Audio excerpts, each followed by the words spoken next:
Titre: La danse froide du silence. L'invitation était un murmure, un écho spectral dans les recoins sombres d'Internet. Un musée de l'horreur, disait-on, une collection unique d'horreurs sculptées dans la pierre. C'était un lieu sans nom dans un village sans repère sur la carte. La curiosité, ce poison doux, m'a entraîné là-bas. Le vestibule était une bouche sombre. L'air, dense et froid, sentait la poussière et quelque chose d'autre. Quelque chose de métallique, comme du sang séché. Admirez notre collection. Chaque pièce, un fragment de cauchemar devenu réalité. Il y avait des statues qui se dressaient sur des piédestaux, éclairés par des projecteurs qui projetaient des ombres grotesques. Ce sont des représentations d'horreurs inimaginables, démons, créatures Lovecraftiennes, figures torturées. Au début, je n'ai ressenti que de la curiosité. Les statues étaient impressionnantes, un témoignage du talent macabre de l'artiste. Mais à mesure que j'avançais, une inquiétude sourde a commencé à grandir en moi. Leurs yeux, vides et pétrifiés, semblaient me suivre. Dans une salle, une statue d'une femme hurlant m'a glacé le sang.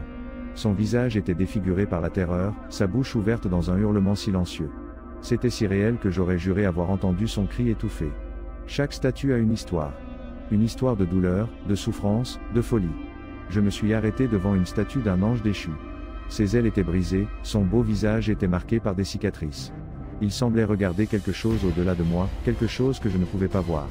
C'est alors que je l'ai remarqué. Un mouvement, à peine perceptible, du coin de l'œil. Une ombre qui se glissait entre les statues. Au début, j'ai pensé que c'était mon imagination, une illusion d'optique. Mais ensuite, je l'ai revu. J'étais seul.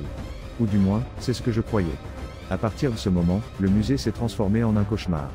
Chaque statue semblait être plus proche, ses expressions plus définies. Le silence était oppressant, interrompu seulement par le battement frénétique de mon cœur. J'ai essayé de sortir, mais les portes étaient fermées. Les fenêtres, murées. J'étais piégé. Une statue d'un guerrier avec une épée semble bouger. L'épée me pointe maintenant. J'ai couru, trébuchant à travers les salles sombres, poursuivi par la sensation d'être observé, d'être traqué. Les statues semblaient bouger à chaque clignement d'yeux, se rapprochant de plus en plus. Je m'arrête, haletant, au centre d'une salle circulaire. J'étais entouré de statues. Vous ne pouvez pas échapper. Vous faites partie de la collection maintenant. Les statues commencent à bouger visiblement. Elles se tournent, se rapprochent, tendant leurs mains de pierre. La terreur m'a paralysé. Je ne pouvais pas crier, je ne pouvais pas bouger.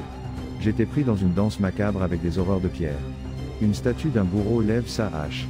J'ai fermé les yeux, attendant le coup. Mais il n'est jamais venu. J'ouvre les yeux.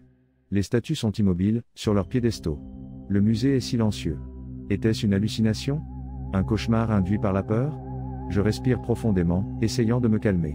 Je me retourne et je vois une statue en particulier, la femme hurlant. Son visage n'était plus défiguré par la terreur.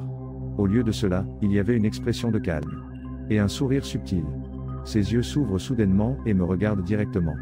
Bienvenue à la maison.